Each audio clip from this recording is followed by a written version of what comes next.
Das zum Thema Knallgeräusche, Traggelenk, E-Klasse. Standard Kapillar Wasser reingezogen, Fett mit Wasser vermischt, Kugelkopf gescheuert, Rost, Gammel, bei Feuchtigkeit ruhig und so am Knarren.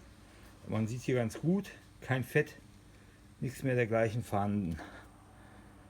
Und das ist die Hauptursache der Geräusche im Bereich Vorderachse, Knarren, Quietschen. Mittlerweile oft gewechselt die Gelenke und bekanntes Problem. Bei vielen nicht, da werden andere Komponenten gewechselt, aber man sieht gut, da kommt nur noch Prut und Pulver raus. Und dementsprechend ist auch die Geräuschkulisse, wenn man dann die ganze Sache betrachtet. So sieht die Sache dann aus, wenn alles fertig neu eingepresst ist. Mit einer Schutzhülse. Pressing nehmen wir mal runter. Und dann haben wir wieder alles wie neu.